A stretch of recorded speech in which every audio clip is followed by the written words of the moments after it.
This conference will now be recorded. Good afternoon, everyone, and welcome back to this week's episode of the Digital Law Podcast, brought to you by Digital Law and produced by Anson Evaluate. As a bit of background, we're a law firm that works solely on technology, cybersecurity, and legal issues. In each episode, we look at stories in the law related to digital technology from around the world with an emphasis on data protection and cybersecurity. I'm Amelia Davies, an apprentice solicitor at Digital Law UK, and I'm joined by my colleague Peter Wright. We're just going to be running through some stories that have been coming up in the news this week. I'll pass over to Peter to introduce himself, and then we will get started. Thanks a million. My name is Peter. I'm a solicitor and the managing director at Digital Law, and looking forward to discussing some stories with you this week that hopefully aren't quite as as negative and anxiety-inducing as the data protection breaches that we discussed on the last episode. So I'll pass back to you, Amelia, to take us through. Well, they're not necessarily positive and uplifting stories, but certainly a much more mixed bag compared to the others. Thanks, Peter. Yeah, certainly a lot less doom and gloom in the grand scheme of things. So starting with Wilko. So as you may already know from seeing other news stories, Wilko has gone into administration. So after this, Wilko shoppers are now being urged to avoid being scammed by fake websites that appear to be posing as Wilko themselves. So several fake sites have supposedly been offering hefty discounts on Wilko goods. For example, one site had a sofa for £25 and another had an adult electric bike also for £25. I mean, a bargain. What could go wrong? Well, quite a lot, couldn't it? Oh dear, Wilko. The thing here is, if any store starts to sell pick and mix, you know it's not long for this earth. The same thing happened with Woolworths back in after the credit crunch. Don't break my heart. I used to love Woolworths. Yeah, so unfortunately they've gone and Wilko sort of stepped into the breach on the high street and was selling its wares, and unfortunately, yes, now due to various issues, they're now in administration. But this highlights, I think, a really big problem. If we're talking about one of the big sort of cybersecurity threats this year from fraudsters, I'd say this is it. Definitely. Where you get a big presence online, purportedly coming from a well-known retailer that is actually a scam site. And in this instance, they are preying on the fact that Wilko has great name recognition. People recognize it. They know what sort of things you'd expect to see on the site in terms of, hardware, homeware, these sorts of things. And fraudsters are easily able to put something together with Wilko branding on there and make it look as though it's genuine, and then use the well-known trick of offering what look like too good to be true discounts. And sure enough, it attracts people to it. Yeah. So I think the point that we're making here is as well, there are some key kind of red flags that you can double check when looking at a website that you think is too good to be true. And they're comparatively easy in terms of what you can look out for. For example, if you look on the search bar, right at the top where you get the www.etc., more often than not, there will be a padlock in the left or right corner, which will essentially say whether the site is secure or not. And this is one of the key things which will help in terms of looking at legitimacy, because you should not be relying on sites that do not have the padlock icon. And equally, I mean, check the URL of the website itself. If it doesn't look quite right, or it's got additional characters in it, that could be kind of, okay, that could be a warning sign. And also it's little things like, is it just saying www.wilko.co.uk or a variation thereon, or is it something like big Wilko discount giveaway.co.uk? Yes. Wilko discount warehouse.co.uk. If there's little things like that are, and the reason I mention this is because it isn't just Wilko. There are other sort of scam sites like this that are out there preying on the unwary to basically reel them in with the promises of big discounts.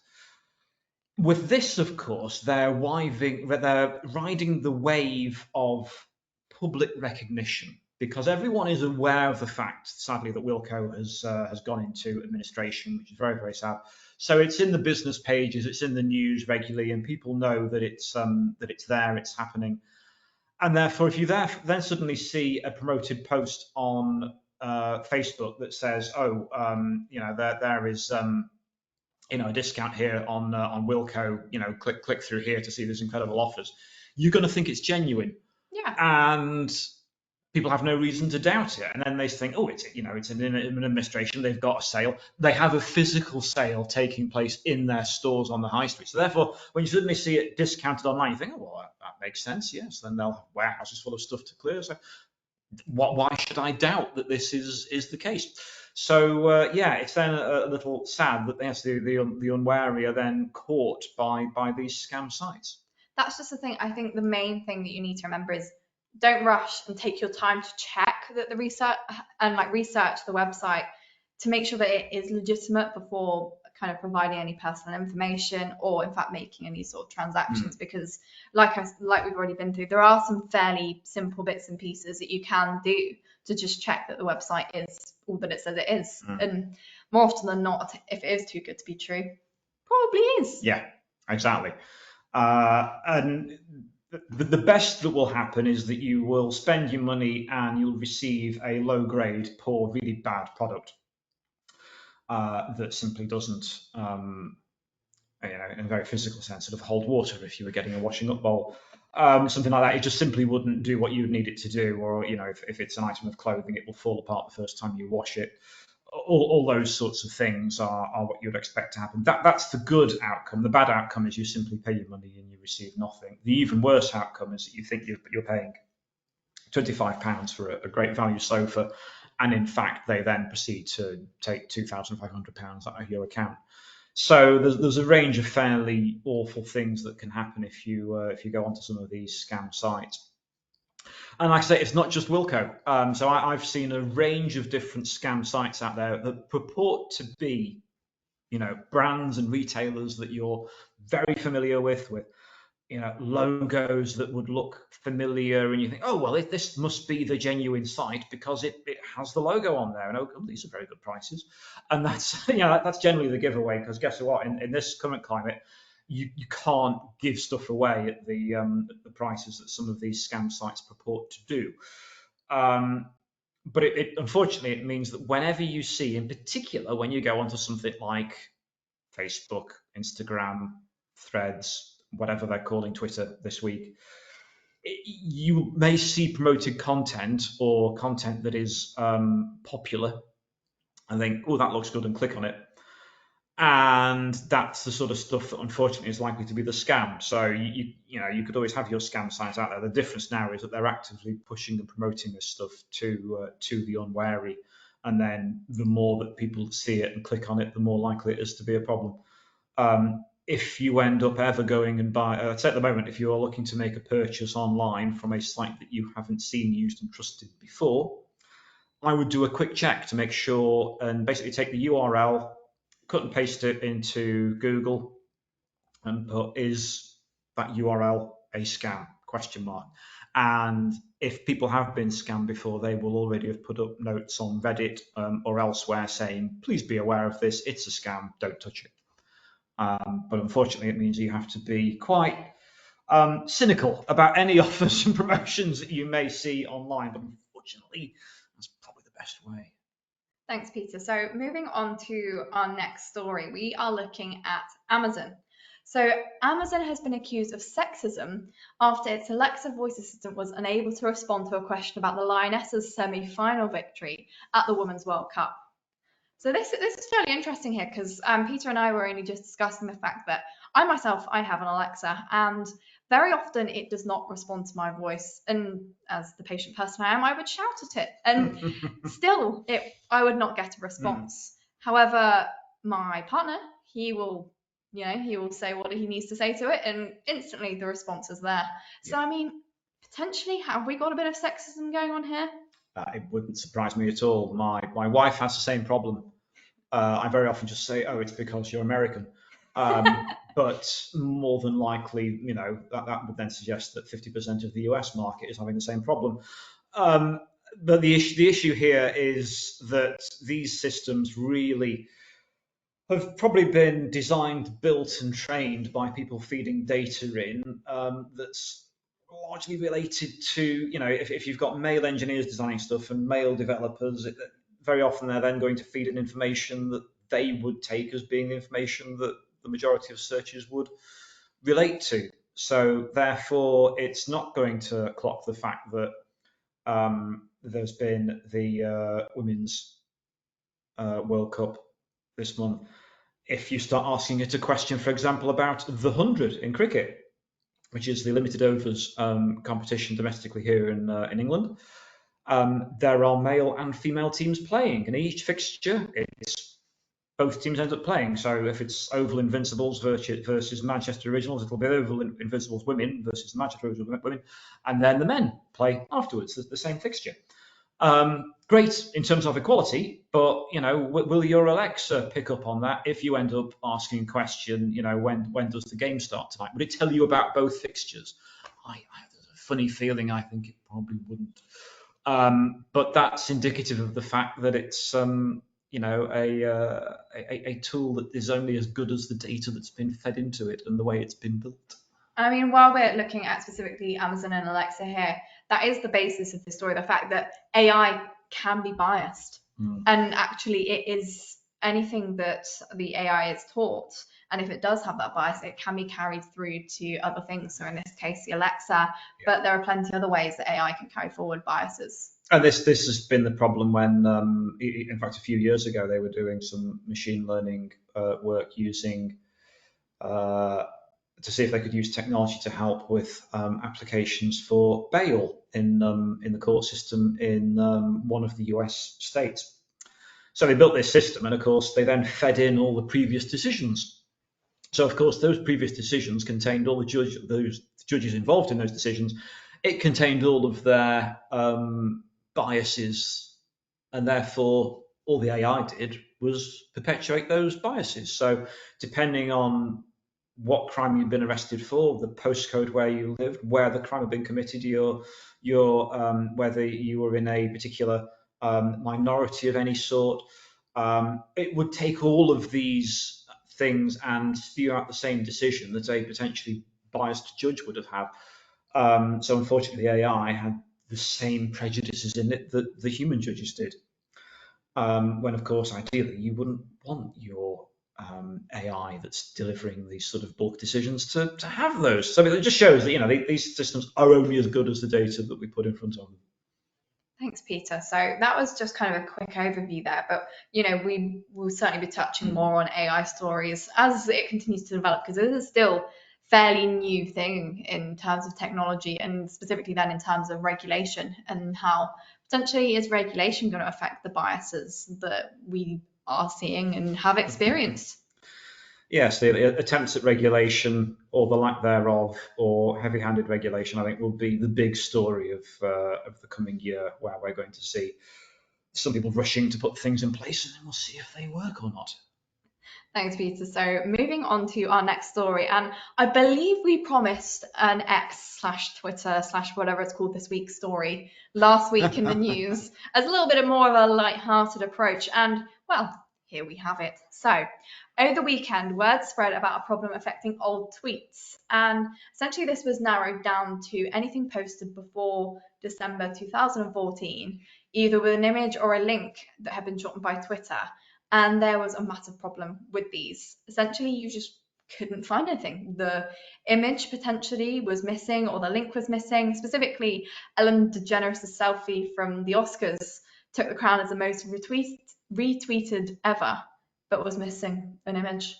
And so Twitter have come back and said, well, I think it was a bug. But I mean, there's more to this story than just, oh, it was a bug. The platform formerly known as Twitter, the gift that keeps on giving. Now, the thing here is that, and obviously we're grateful to X for our story this week. It's interesting here on disappearing tweets, but I don't suppose we can call them tweets anymore. Are they X's? Are they just posts? Regardless, they are.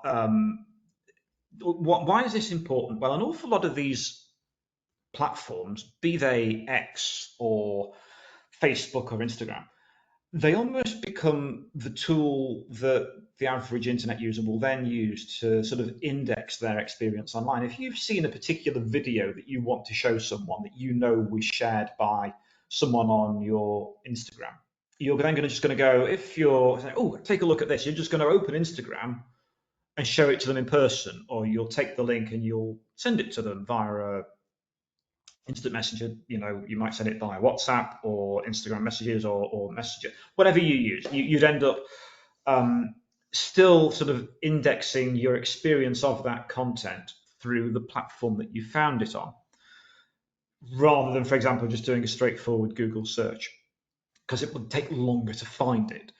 So when it comes to our experience online, and in this instance, for example, if you wanted to say, oh yeah, what was that? That really popular selfie of Ellen DeGeneres at the Oscars.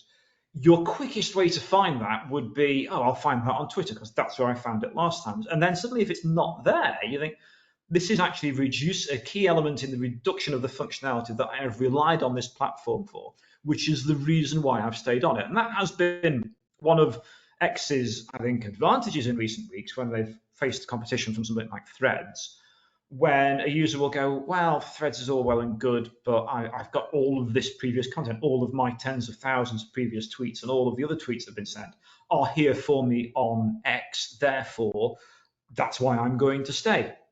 And therefore, if suddenly it's the case that a lot of this pre-2016 content has disappeared, the platform is commensurately losing its value as a resource, as an archive. Precisely. And you mentioned Threads there. So that kind of ties in nicely with our next story in terms of Meta releasing a web version of Threads in its attempt to revive the social media platform. So as you may remember, we did revive. It's only been out for a few weeks, hasn't it? Well, yeah, that's the point. So if you are a regular listener, we did do a special podcast on Threads and how it had very quickly jumped to a lot of users. And well, safe to say, how the mighty have fallen. It has gone from breaking records in terms of the amount of people signing up to it to then most people thinking, crikey, this is not what it was cracked out to be, and not using the platform. Will it go the same way as Google Plus? Am I going to be that person here and say, what is Google Plus? I think I am. I think you're illustrating the point. So Google Plus was Google's attempt to muscle in and create a social network. The idea that you had your Google account for your Gmail, and then that meant that you also automatically had a Google Plus account, so you could interact on there. Quickly became the world's most boring social network, which is the reason why it was quietly forgotten about and withdrawn by by Google many years ago. Now, we then get the fanfare here in a similar way that Google Plus was able to initially get loads of accounts because it already had people who had Google accounts for other things. Meta took Instagram and said anyone who was on Instagram can then open up a Threads account. So it was very easy. You didn't have to sort of go through, lots of tedious data entry in order to set up your Threads account. You just pressed a few buttons and you were in, and you could start sharing content. And all that, because a lot of other people were already in there who'd done the same thing, there was already a homogeneous, large community on there. So at first you think, oh, this is definitely the future, this is where it's going, but it doesn't have that large amount of previous content, over a decade's worth in the case of X. It didn't have all of the functionality either. So it's why we already find, if we think now of Threads as the patient on the operating table, we're doing the whole, cardiac arrest clear while they apply the shock pads to try and, I think, breathe some new life into it at this point. And the fact that we're already at this point, just, not even months down the line, weeks from when Threads was formed, I think speaks volumes. Not only that as well, because they are launching kind of this desktop version, there's still going to be very limited functionality in terms of that you won't be able to edit their profile or send a thread to the direct messenger feature on its sister platform, Instagram. So, they're trying to revive it, but really? And is it going to be successful? Well, at this point, you've got to think as well that we're always being told that it is a declining number of people that access things through a desktop or laptop. The big market, the market of those who are surfing these platforms and getting most out of them, are people who are doing it through their phones. So you're on the train, you're on the bus, you're out, you're whatever, you're wherever you happen to be, you can then ignore the person you're speaking to and start fiddling with your phone. And that's where the big numbers are in terms of users. So to say, oh, great, we're going to get people with desktops on board. Well, you're going to get the people who are trying to work from home who are bored, who'll then have something else to click on. But is that really the big market for the future? I heavily question that. So already it's looking like, well, this is almost sort of the desperate attempt to try and provoke some life into it. And it's interesting that we already were saying, well, this is a platform that is struggling due to the fact that it simply hasn't had, I think, the daily usage numbers of those older legacy platforms in the same way. So while it might have looked on paper, you'd think, oh, great, Threads has got all these new account holders. Look, it's already rivaling Twitter. Well, yeah, but people will go back to Twitter every day to see what someone else has said. Clearly, they're not going back to Threads in the same way. And that's before we go into the wonderful issues of privacy and security on Threads, which we won't rehash here, but I think we've had a previous episode in our archive here. So just scroll back a bit, and I think we've got a good half hour reviewing me just talking to the ad infinitum about the privacy issues around installing the Threads app on your mobile device. Well, thanks, Peter, because that very nicely kind of segues us into our final story here. This is where we are looking at privacy issues in terms of electric vehicles. So I was quite shocked when I saw this story initially, because I was like, crikey, really? Electric vehicles? But yes, an issue that you may not be aware of is the risks that having your vehicle remotely accessed by cyber criminals and your personal data is stolen. So this, there's a few weak points that are discussed in this story here. So we've got, you can manipulate the chargers and overcharge and cause fires. Apps can be sold on the dark web or used to steal future funds. Outdated firmware, making the car more vulnerable to malware. I mean, the list does go on, and it's not really sounding great in terms of 2030 and, making sure we're all using electric vehicles and all that jazz. Yeah, it sounds like a strong reason to go out and buy a diesel tomorrow, really, doesn't it? It's, yeah. And this is just it. People tend not to realise that electric vehicles very much are, a smart car. Not as in the smart little car that you can drive around cities and fit one leg in. Yeah, kind of. So we're located in South Yorkshire here, and I have seen some of those tiny smart cars, and you think, I wouldn't want to drive one of those with the risk of being hit by an articulated lorry. But no, the point when I say smart is that these vehicles, you've got a corresponding app where you can use it to lock the car, to open the windows, to open the sunroof, to switch on the radio. There's lots of things you can do to control the vehicle from your mobile device. Therefore, if that's there, that's something that, surprise, can be hacked.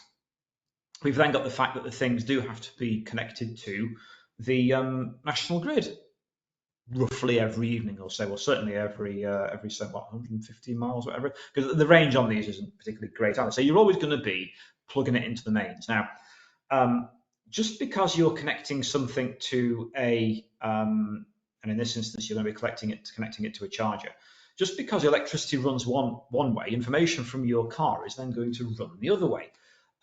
It's in the same way that, for example, when you connect your phone to a socket, electricity is going in, but also it's going through a USB-C cable in a lot of instances, or your Apple Lightning cable, whatever. The point is that data flows through that cable, and a similar thing happens here with these EV chargers, so that the chargers can be hacked. And then that could be used to access a lot of the information that your car holds. And if a bit like with your mobile device, where you might have your credit card information on there, so you can buy apps, you can do different things. Similar thing is going to be the case with a lot of the electric cars, where you're going to have accounts on there where you're then paying for extra features. So quite conceivable that the hackers can then hack the car, get hold of your personal data, perpetuate fraud, as well as then potentially controlling the vehicle that you're in. So the idea of someone then throwing on the brakes when you're going at high speed, or suddenly opening and closing the windows, or putting the sunroof back and forth, and you're not in control of it, is also slightly concerning. Just slightly concerning. We're going to be leaving this podcast yet again. You asked me to try and not be negative, so I'm trying to be positive about it. I'm saying it's a slight concern that there could be torrential rain and someone opens your sunroof for you. I mean, it's not great, is it, really? But... I'm so glad that I made the active decision to not drive a car. I have a license, but I'm going to stay on that. Thank you. So that was our last discussion for the episode. But if you would like to hear more from us, including subscribing to our newsletter, as well as receiving information about subscriber-only podcasts, webinars, and events, then please subscribe to our premium via our Patreon using the link in the show notes.